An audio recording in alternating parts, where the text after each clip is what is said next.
लगता है कि जो एबीजी यानी कि आरटीए ब्लड एनालिसिस है वो हाई रिलेटेड टॉपिक है और मस्ट नो टॉपिक है for MBBS student and clinician and resident doctors.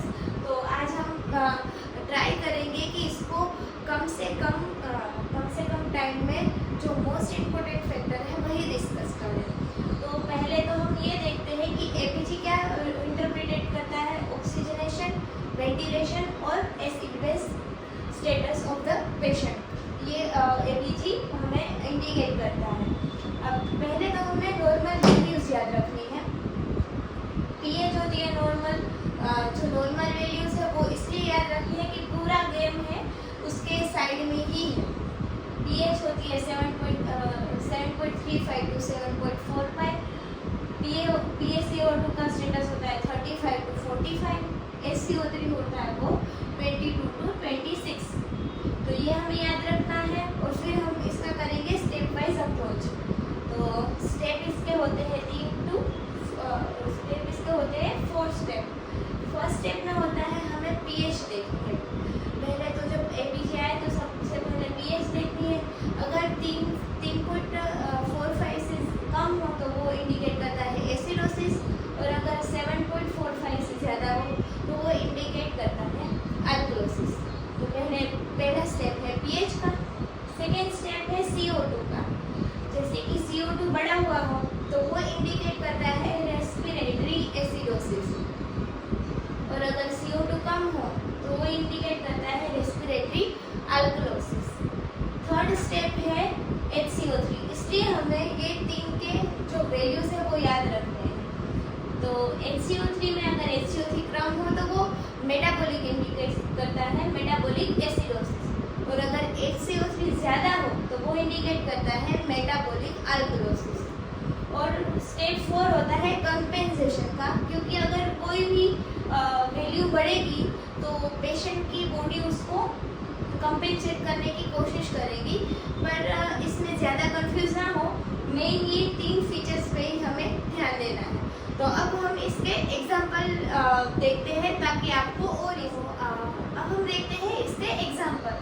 जैसे कि फर्स्ट केस है जिसमें नॉर्मल हमें 3 चीज़ पे ही मेन फोकस करना है। तो पीएच है वो फर्स्ट केस में पीएच है वो 7.25 है, PCO2 है 50 और HCO3 है 24। तो आप क्या सोच रहे हैं इसका डायग्नोसिस क्या होगा? सोचिए आप। तो पहले हम देखेंगे पीएच, तो ये इंडिकेट करता है हमें एसिडोसिस। ठीक है, तो हम पहले एसिडोसिस लिखेंगे। PaCO2 50 है, यानी ये रेस्पिरेटरी कोज हमें इंडिकेट करता है। तो ये होगा रेस्पिरेटरी एसिडोसिस। ठीक है, और HCO3 तो नॉर्मल अराउंड ही है। तो ये इंडिकेट करता है हमें रेस्पिरेटरी एसिडोसिस, जिसका मोस्ट कॉमन एग्जांपल है COPD। ये आपको समझ में आ गया होगा। सेकेंड केस है पीएच है 7.50 है, यानी पीएच क्या इंडिकेट करती है अल्कलोसिस। तो वो पहले हम देखेंगे। फिर PaCO2 है वो 30, ठीक है, और HCO2 है 24 है। वो तो ठीक है, ये थोड़ा कम है, तो इसको करेंगे रेस्पिरेटरी अल्कलोसिस। ये किस में होगा? एंजाइटी में, हाइपरवेंटिलेशन में होगा रेस्पिरेटरी अल्कलोसिस। फिर केस 3 है पीएच है 7.20, तो ये होगा एसिडोसिस। फिर PaCO2 30 है, ठीक है, HCO3 15 है, यानी कि ये कोज होगा मेटाबॉलिक।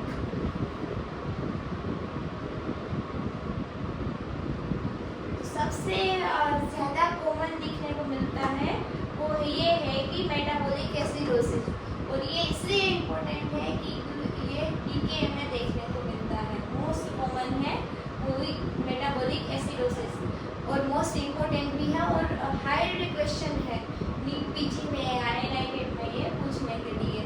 तो ये थे सिंपली हैक्स जो आपको याद रखने हैं। पहले तो आप डोंट कंफ्यूज क्यों हो जाते हैं, क्योंकि ओवर कंपेंसेट कर देते हैं, पीएच को इग्नोर कर देते हैं। सबसे मेन चीज़ है पीएच, उसके आगे ही ये PCO2 और HCO3 देखना है हमें। आई होप कि आपको एबीजी समझ में आ गया होगा।